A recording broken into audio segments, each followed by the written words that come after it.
Well, viewers, the Prime Minister addressing his 101st Mann Ki Baat and emphasizing on a number of issues of great importance, as he always does, connecting with the people, trying to understand what the people are thinking, how they're visualizing their own lives. It's an important program for him, as he has suggested many times in the past. But viewers, the big story of the day really is a historical one. It's a historical one, viewers, because today we gift ourselves.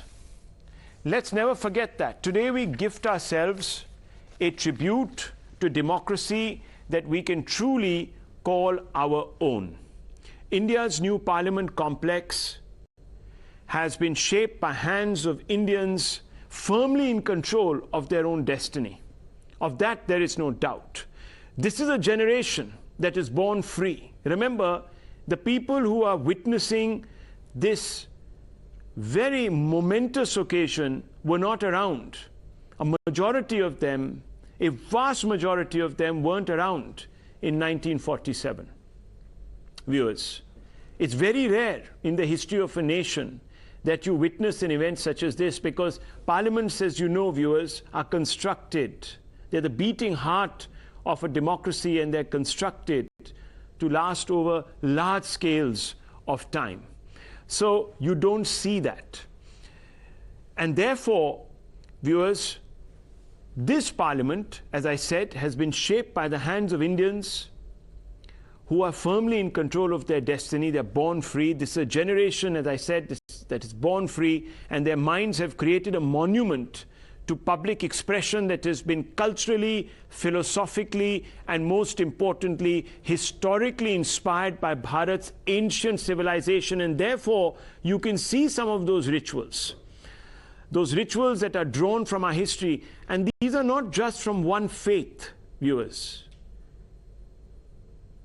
This particular consecration is happening as part of a large multi-faith prayer. And there you can see the pontiffs of various different denominations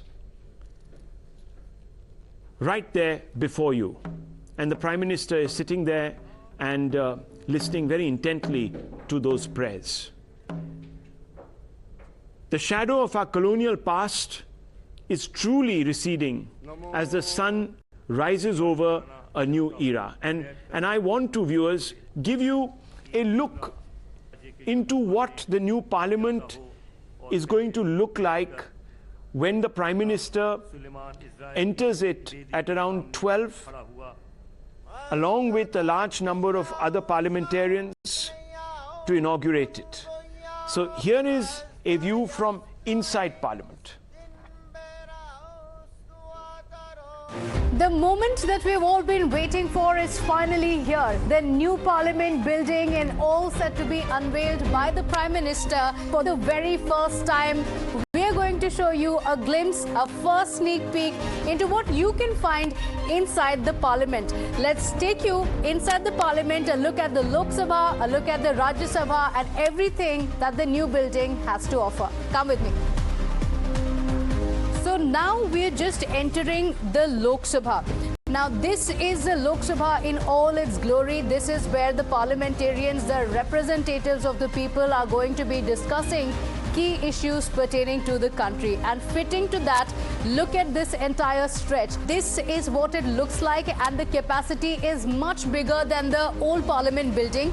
In the new Parliament building, the Lok Sabha can have a seating capacity of 888. So here you have it around me. The number of seats that have been in the Lok Sabha have been increased manifold by 3 times the previous Lok Sabha. And there's a special theme to it as well, if you observe it. It is the national bird, the peacock, that has been the theme of the Lok Sabha. Now, let's take you to the Rajya Sabha. Similar to the Lok Sabha, we have the seating arrangements here in the Rajya Sabha as well, much bigger than the current Rajya Sabha. It has a seating of 384 seats. And of course, here in the Rajya Sabha as well, the theme is slightly different. If it is the peacock in the Lok Sabha, in the Rajya Sabha, it is the lotus, the national flower, that is the theme in the Rajya Sabha. a dream, a vision that the Prime Minister had for the entire country finally being opened up, and it's now been dedicated to the entire nation. So there we have it. We hope you like this exclusive tour of inside the Parliament building, and it was everything that you expected.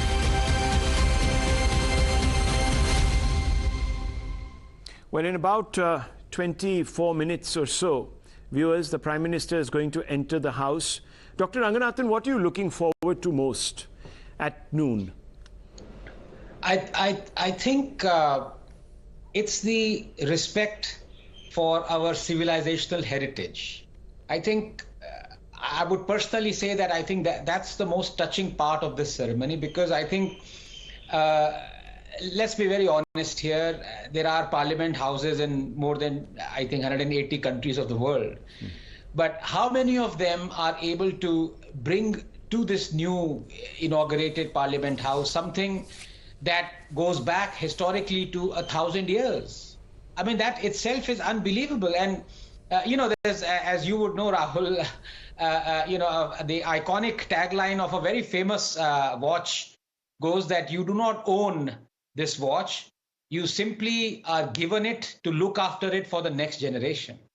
And I think it's a real tragedy that this Sengol, that was our dharohar, our heritage for 1,000 years, even though it was made to order in 1947, a replica of it, was kept in a nondescript museum in a dusty, encased, kind of a something to be looked at as a Sunehri chhadi.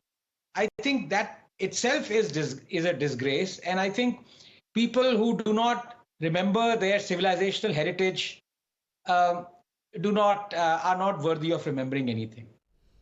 Are not worthy of remembering anything. I think that's very well put, Dr. Ranganathan. Yes, even I, who am looking at these pictures, these rushes that are coming in, I'm quite taken by the fact that we finally have lived up to our pluralism. I mean, look at the sheer panoply of denominations, of traditions that are being showcased. And Pragya, I just want to come out to you on this. Can you give us a quick overview now of what is going to happen post-noon? We are told that the Prime Minister himself will be coming to the House at noon.